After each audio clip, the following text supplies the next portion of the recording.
Hello and welcome to Acts Aloud. My guest tonight is a singer, songwriter. Let me get all of it right. Actor, pop artist, 17 years old, 355 million streams till date. All of this, this is very annoying for me to say, but it's a great thing, but I will say it anyway. At 17 years, Johnny, welcome to India and welcome to Acts Aloud. Hey guys, what's up? This is Leo. I'm Johnny.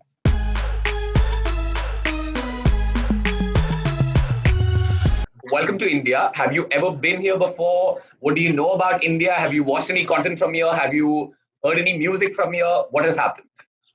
Thank you. I have not been to India actually, but that is definitely very close to the top of my list of where I want to go.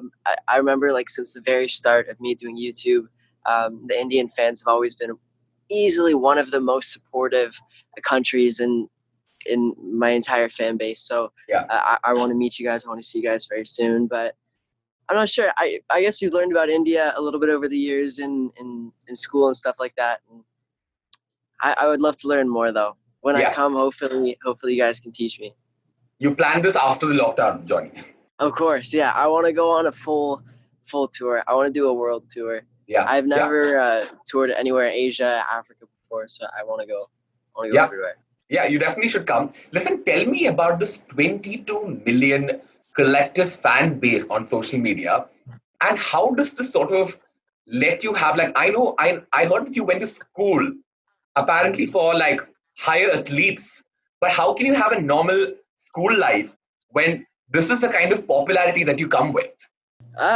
It was weird for the first couple weeks. Then what do you mean? What do you mean? What do you mean by it was weird? Like if people saw me in the hallway, they'd like look at me weird. Yeah. And like they just, I don't know, because like I know some of the girls there like knew me beforehand, so it was especially weird for them. And then I think like the most odd part for everybody is like, yo, like, what's it like being verified? That's all they wanted to know. It's like, so does anything change when you're verified? And I was like, no. So once people got used to me as a person, they kind of just forgot. Like my friends say to me all the time, sometimes I like forget that you sing, and then we'll be at like Starbucks and I'll get recognized or something. Yeah. But what changed though, Johnny? Because I mean, see, I know. You will say that nothing has changed. You're still the same person, all of that. But then the fan base is not small, right? It's a huge one. Even in India, like there's a lot of people that love you. How does that change you as a person? I honestly, I don't know if I could tell you that. I think I've been doing this since I was like 8 years old. So I guess this is kind of in recent memory. This is kind of who I've been. Yeah. Hopefully it's made me better than I would have been. But I'm really not sure. Tell me about the whole musically TikTok part of your career, because we are going through a situation where we don't have TikTok anymore. But your last song was one of the top trending ones here till it was taken away by the government. But how did that whole thing sort of deal into, because a big part of your career is also social media, right? Sort of putting your content out there and people loving it. How do you think all of that translated into where you are today? Definitely musically for sure helped. I remember my first video that I ever put on Musically blew up. Yeah. And after that, I had like a system. Like we would make 3 Musicallys a day. One of them would be, a singing video. One of them would be a lip syncing video. Then one of them would be a comedy video. And like strategy and stuff.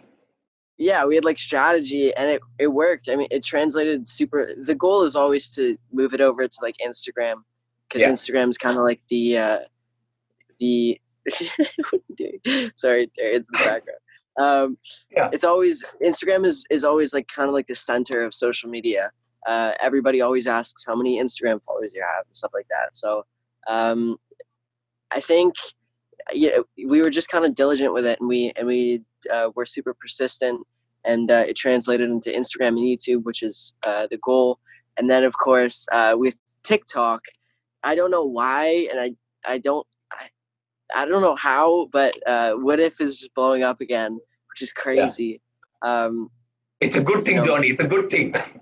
It is, It's amazing. Just be happy. We actually today, we had our largest streaming numbers ever, even more than the first day that it was released. Oh wow, that's fab. Yeah. Listen, I also have to talk about Everybody Wants You. Hmm. I listened to it today, way before it is releasing. Yeah. One of the perks of having a few people in Universal. But well done. I love the song. Uh, Thank you. what is the song about? I heard the song, but I don't want to jump into conclusions. You tell me what is this about and who's this about?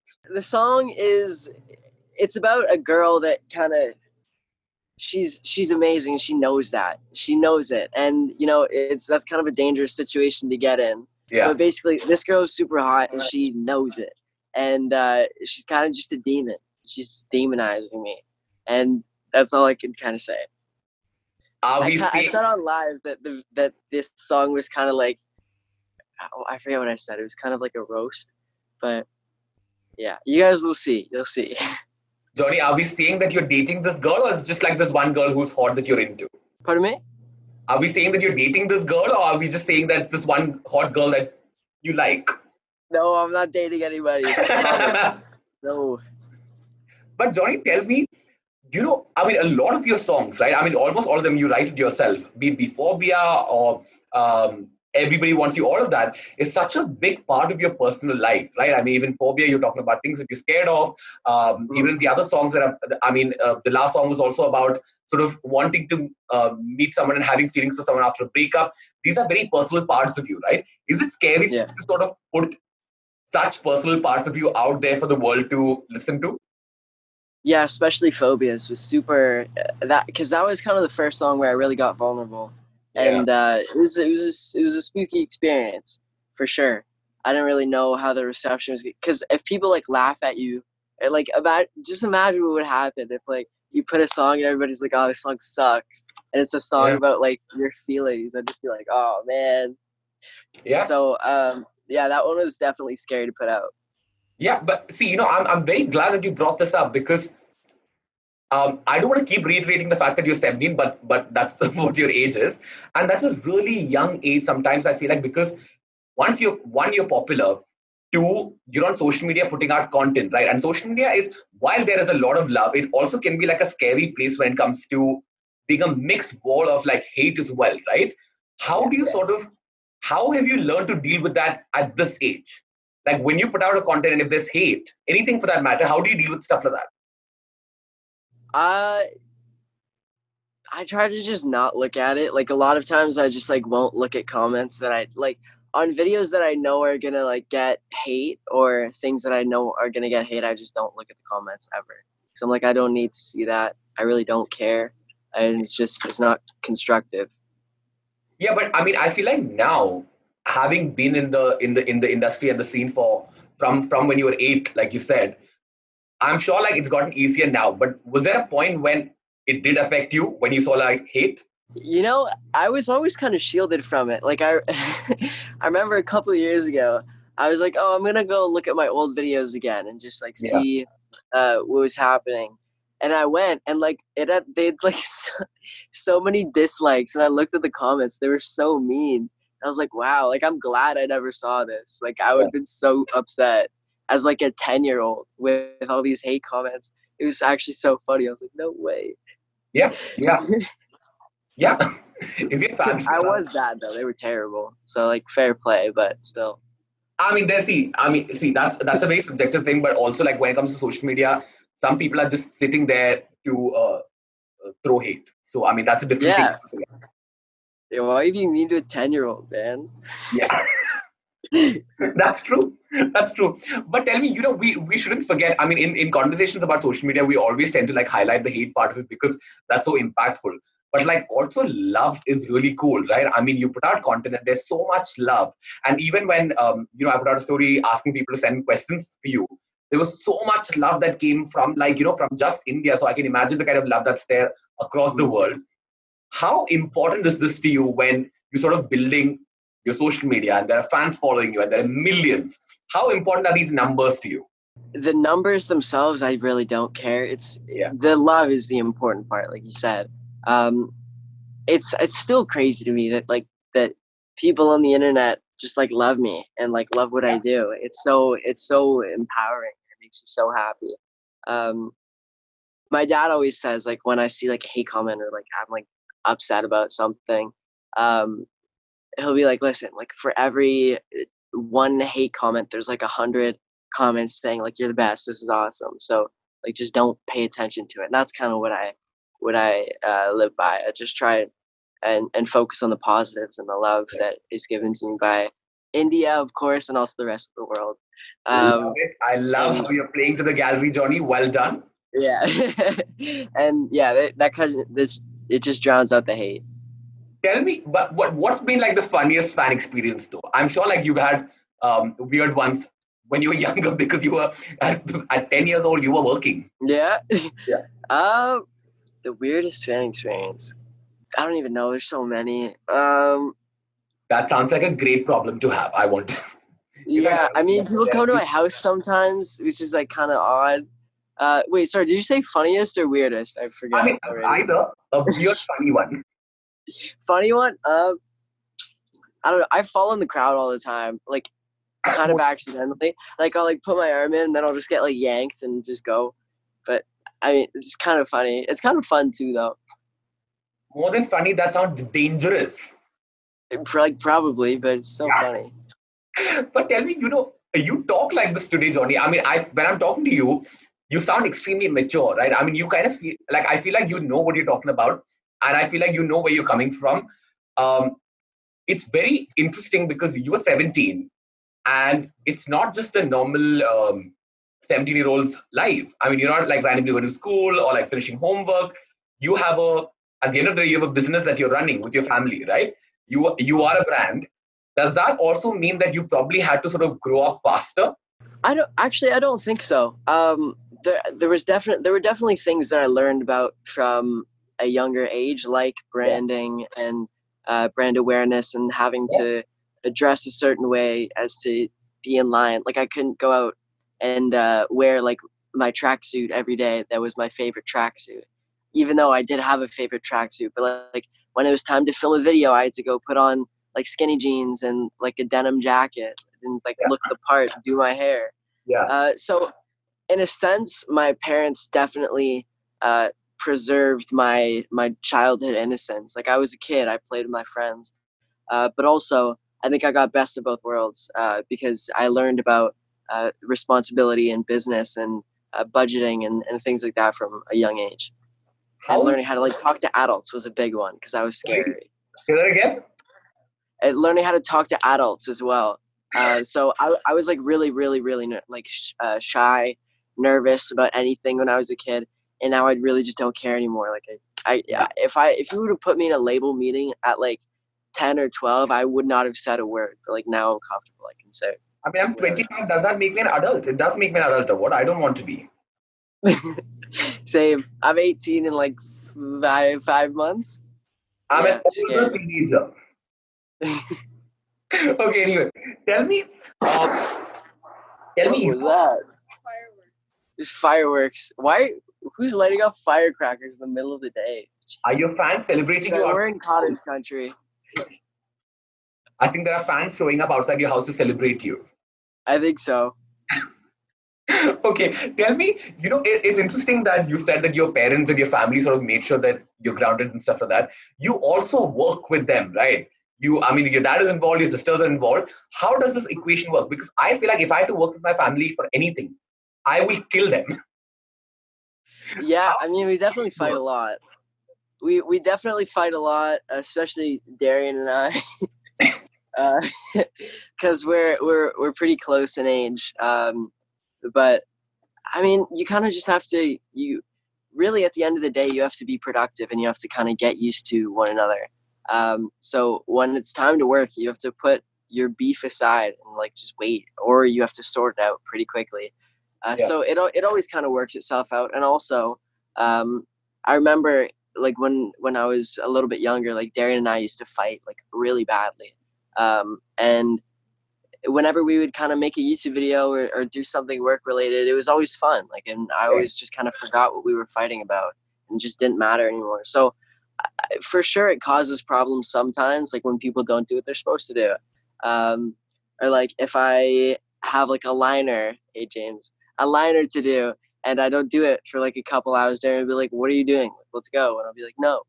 And then we'll fight about that. But at the end of the day, like you have to get it resolved, and you have to keep working. So Yeah, but we this always is, this is what I want to know, because see, if you're a manager that is outside your family, and if they didn't do the work, you can be like, now that's a problem, because like it's a professional relationship, right? So if someone does something wrong and like doesn't do the work, then how do you yell at them?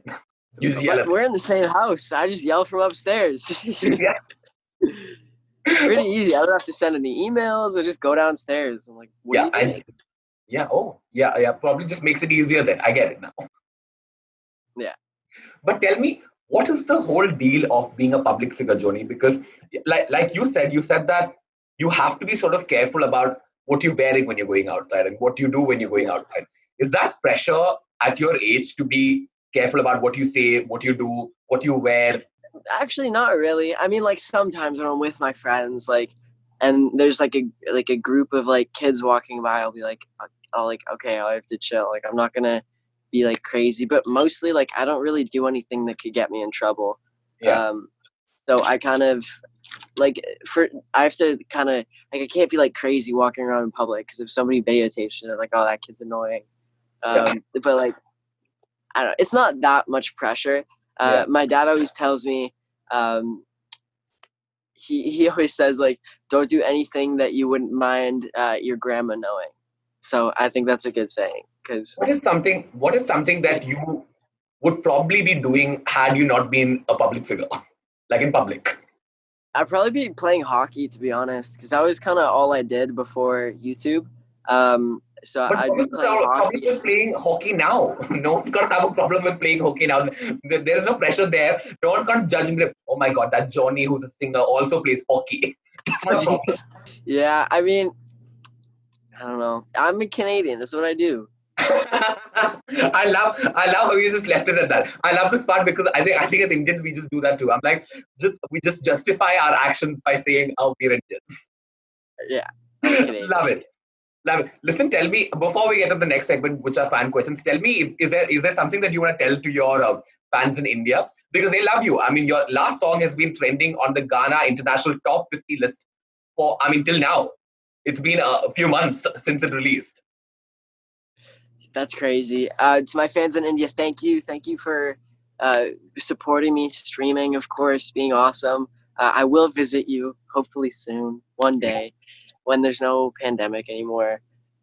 But of course, until then, I love you guys. Peace. Thank you. Okay. Now the next segment, these are fan questions. What? Try saying it fast. I can't talk that fast. Thiruvananthapuram. Ooh, what? Ria. Oh god. No, I'm not gonna Like 3 letters in it, but it's okay. It's Corey code. It's fine. You're pretty close. It's fine.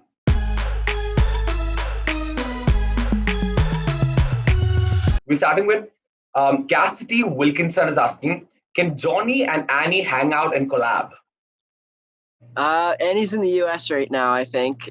So I can't get to her. Pandemic. I mean, that's an excuse. I love Annie. She's a super nice girl. That's an excuse because the last single was only shot using Zoom. I mean, I guess we could virtually hang out. I don't know. I don't even have her number, so I guess I'll email her manager or something. I guess. Done. You let me know. Okay, this is one of your fan pages. Orlando Love X is asking, what's been the most memorable moment in your career? Ooh, that's a good question. Probably the various tours. I think that's something that I'll never forget. Even more so than like signing my first record deal, which was an amazing feeling. Touring is like the one thing that I just love it so much. Like there's literally no feeling like it, and that's what I want to do for the rest of my life, hopefully my career. So I'd say the Teenage Fever tour was probably one of the defining moments. Yeah, and the part where you are falling into the crowd. Yeah, of course. Okay, and finally, this is from India. Anushka _Adhav is asking, is saying lots of love from India. When are you coming to India? I think we've discussed this already. When am I coming? Hopefully soon. Literally as soon as possible. To be honest, we don't really know yet. We don't know when the pandemic is going to last until, or when we'll be able to travel up there. Yeah. Well, I guess technically down there and like way across to the side. But yeah, I hope I'll see you guys very soon. You guys give me so much support on the internet, and I see it. Trust me. So thank you. I love you guys. Perfect. Those were the questions. Thank you so much, guys, for sending in the questions. Now we're moving to the last segment, Johnny. This involves, so it's a quick game, okay? What we're doing is I'm giving you a few tough names of places in India. Do you have a chat section on Zoom? Can you see it? I do, yes. I'll go find it. Chat. Okay. Yeah, so what I'll do is I will type it there and you try pronouncing it, okay? Most people, I mean, it's not that difficult. Most people actually do well. I mean, all the international talent that I have on the show, they surprise me by actually pronouncing it pretty close to what it is. So I'm ready to go for it, okay? I'm giving you the first one. Scary. This is from South India, which is where I'm from. So the North Indian people on the call might not get it, but go for it. I can't see it. Oh wow. Cozy Code. Oh, that's not bad. That's actually what half the North Indians say it sounds like. So you're pretty much you are an Indian when you say this. It's fine. It's actually, try pronouncing it. It's actually Cory Code. Like D, like Cody Code. It's a very, no, it's not at all. It's the most tongue twisting letter in a language called Malayalam in India. It's Ra. I know that India has like a lot of languages and dialects and stuff. I know that. Try this letter, Johnny. It's Ra. Aria. Ria. Oh god. No, I'm not gonna put 3 letters in it, but it's okay. It's Cory Code. It's fine. You're pretty close. It's fine. Okay. Okay. The next one. Oh, Punjab. I've seen that before. Take the first 3 letters. It's Pun, and then now continue. Pun. Oh. Punjab. Punjab. Yeah. Okay. Sorry about that. Yeah. Yeah. There we go.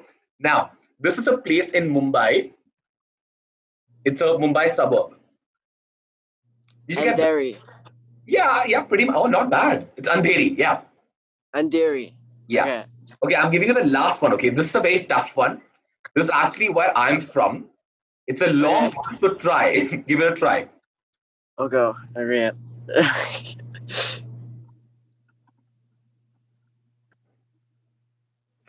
Oh, what? Try. Okay, give me a minute here. Yeah, try and like go one by one.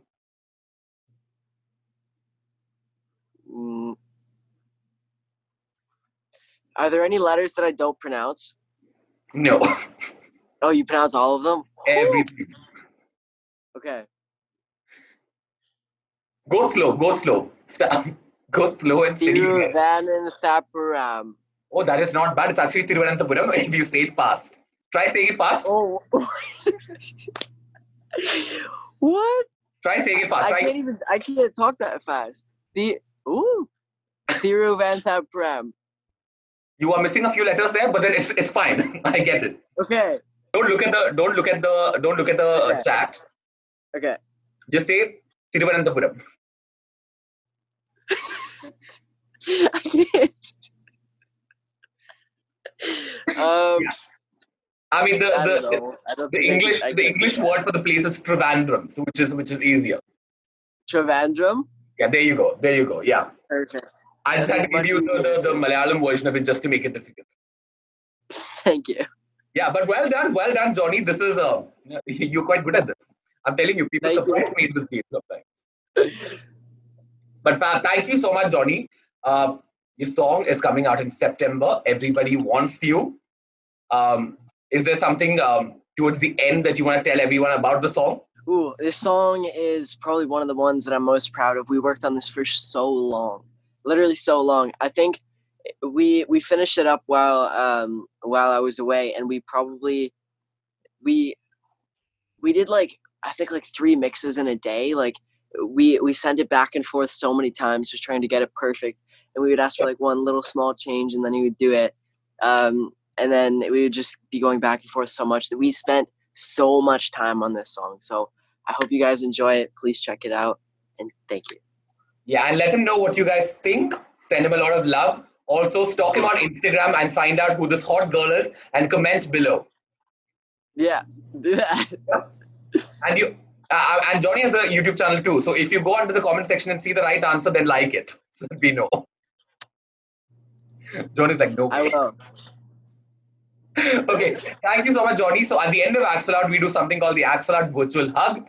I would love to give you a hug in person, but we can't do it because we're in 2 different countries, and also there's a pandemic, so we should social distance.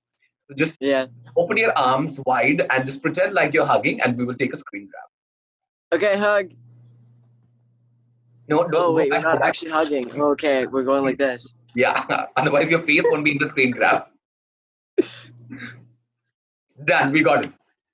Perfect. Thank you so much, Johnny. Please take care. All the best for everything that you do.